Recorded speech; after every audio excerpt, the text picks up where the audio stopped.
పెను విషాదానికి కారణమైన అహ్మదాబాద్ విమాన ప్రమాద సంఘటన స్థలంలోనే మనం ఉన్నాం. ఈ ప్రమాదం చుట్టూ అనేక ప్రశ్నలు కూడా తలెత్తుతున్నాయి. ప్రపంచవ్యాప్తంగా పెను విషాదాన్ని నింపింది. బ్రిటన్ పౌరులు కూడా 53 మంది చనిపోయారు. భారతీయుల్లో ఎన్నో కుటుంబాల్లో విషాదాన్ని నింపింది.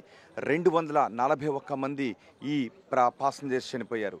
అది ఎంతమంది మెడికల్ సిబ్బంది కానీ మెడికల్ సిబ్బందికి సంబంధించిన వాళ్ళు, లేదంటే ఆ హాస్టల్లో ఉన్న వర్కర్స్, మిగిలిన పాసెంజర్స్ కాని వాళ్ళు ఎంతమంది చనిపోయారు అన్న విషయం మాత్రం ఇప్పటికీ ఒక క్లారిటీ రావడం లేదు. ఇప్పుడిప్పుడే ఆ డెబ్రీస్ని తొలగించే ప్రయత్నాలు చేస్తున్నారు. ఆ డెబ్రీస్ని తొలగించేటప్పుడు ఇప్పటికీ కూడా మృతదేహాలు వాటి కింద నుంచి దొరుకుతున్నాయి. ఇప్పుడే అంబులెన్స్లో ఒక మృతదేహాన్ని తరలించారు.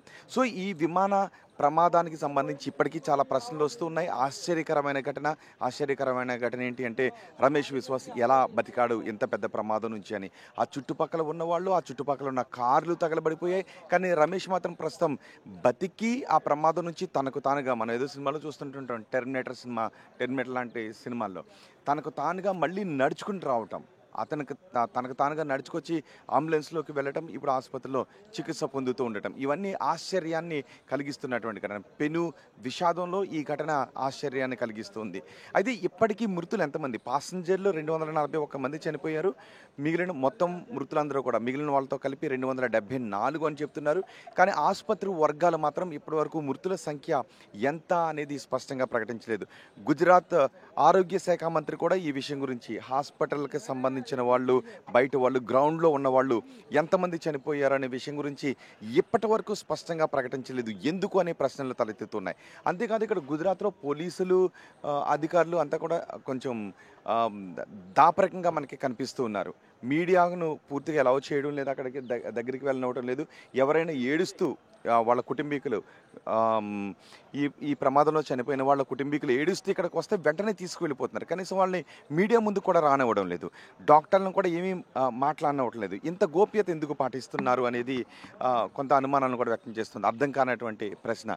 ఇప్పుడు ఇక్కడ చూసాం, ఈ బ్యారికేడ్లు పెట్టారు. నిజానికి మీడియాని ఈ బ్యారికేడ్ల నుంచి మెయిన్ రోడ్డు వరకు పంపించేయాలని ప్రయత్నాలు చేస్తున్నారు. కానీ మీడియా అంగీకరించకపోవడంతో పోలీసులతో కూడా ఒక దశలో వాగ్వాదానికి దిగడంతో మళ్ళీ ఇక్కడే మీడియా ప్రతినిధిని అలౌ చేశారు. కానీ లోపల ఏం జరుగుతుంది అనే విజువల్స్ బయటికి వెళ్లకుండా జాగ్రత్త పడుతున్నారు. నిన్న కూడా టైల్ పార్ట్, ఏదైతే విమానం టైల్ పార్ట్ ఉందో ఇప్పుడు మనం చూస్తున్న దానికి బ్యాక్ సైడ్ ఉంటుంది. అక్కడికి వెళ్ళి అక్కడ జరుగుతున్న చర్యలను మీడియా కవరేజ్ చేయడానికి ప్రయత్నించింది. అది కూడా ఒక ప్రైవేట్ ల్యాండ్లో మీడియా ఉండి ఆ దృశ్యాలు చిత్రీకరిస్తుంటే పోలీసులు అక్కడికి వచ్చి మీడియాను కూడా అక్కడ నుంచి వెళ్ళిపోవాల్సిందిగా కోరారు. మీడియాను వెళ్ళిపోమని ఆదేశాలు జారీ చేశారు. దీంతో ఎందుకు వెళ్ళిపోను, ఇదిగో చూస్తున్నాం అన్నట్టు కొంతమంది డాక్టర్లు కూడా లోపలికి వెళ్తున్నారు. వాళ్ళ సామాన్లు తీసుకుని వెళ్ళిపోతున్నారు. ఈ హాస్టల్స్లో ఉన్నటువంటి డాక్టర్స్ వాళ్ళ సామాన్ని ఇక్కడ నుంచి తీసుకుని వెళ్ళిపోతున్నారు. ఇప్పుడే కొద్దిసేపటి క్రితం ఎయిర్పోర్ట్ అథారిటీ నుంచి ఒకరు వచ్చారు. అలాగే ఎయిర్ ఇండియా నుంచి 3 ప్రతినిధులు కూడా ఇక్కడికి వచ్చారు. వాళ్ళు లోపలికి వెళ్ళారు. డీజీసీఏ ప్రతినిధులు ఇక్కడికి వస్తున్నారు. ఎన్ఐఏ టీం కూడా ఇక్కడికి వచ్చింది.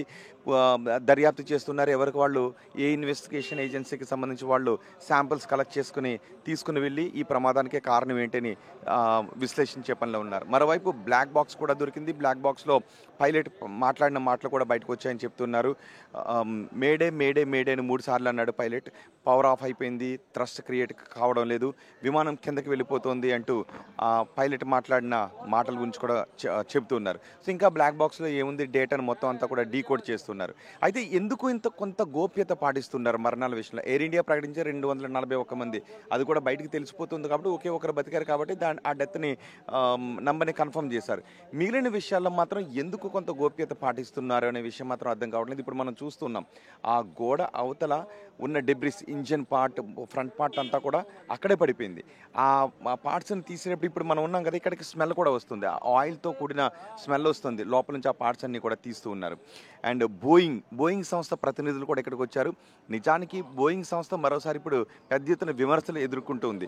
బోయింగ్లో ప్రతిసారి లోపాలు ఉన్నాయి, లోపాలను బోయింగ్ ప్రతినిధులు కప్పిపుచ్చుతున్నారు. ఫెడరల్ ఏవియేషన్ అథారిటీకి కూడా బోయింగ్లో ఉన్న లోపాల గురించి వాళ్ళు చెప్పడం లేదు.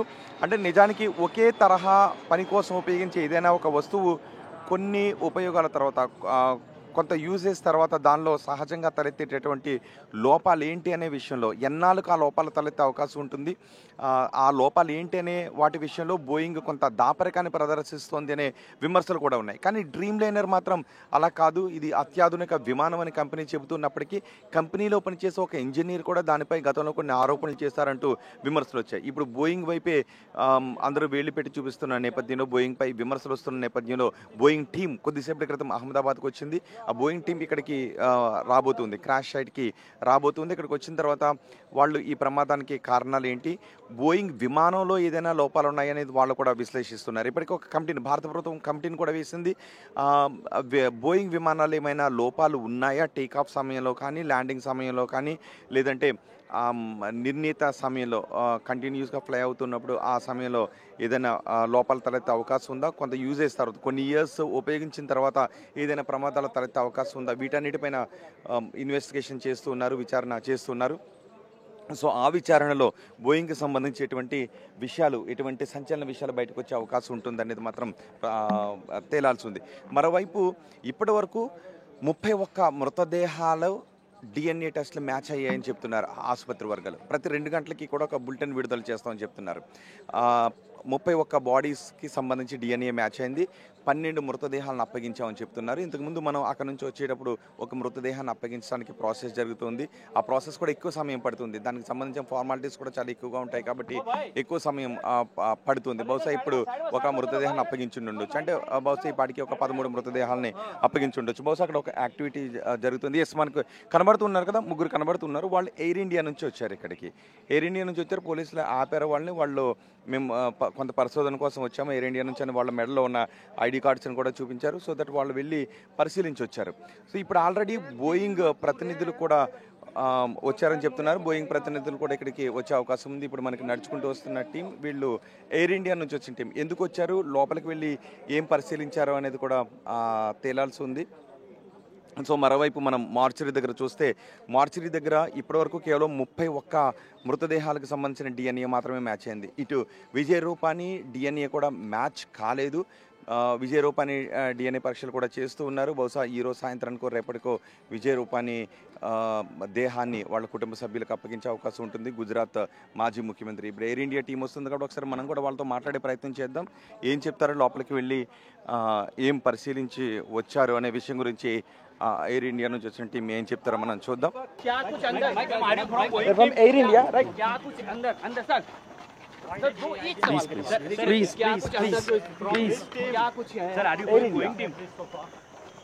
వాళ్ళు కేవలం వెళ్ళేటప్పుడు మాత్రం మెడలో ఐడి కార్డులు వేసుకుని వచ్చారు.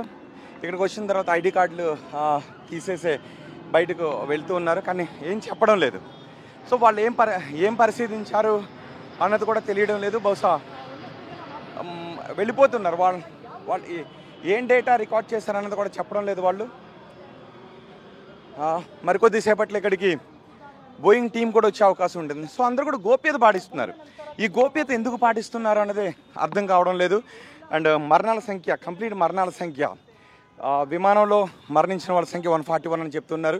కానీ విమాన ప్రయాణికులకు సంబంధం లేని వాళ్ళు, విమాన ప్రయాణానికి సంబంధం లేని వాళ్ళు ఎంతమంది మరణించారు, ఇప్పటివరకు ఎన్ని బాడీస్ రికవరీ చేశారు అనే విషయాన్ని మాత్రం చెప్పట్లేదు. చాలా గోప్యంగా ఉంచుతున్నారు.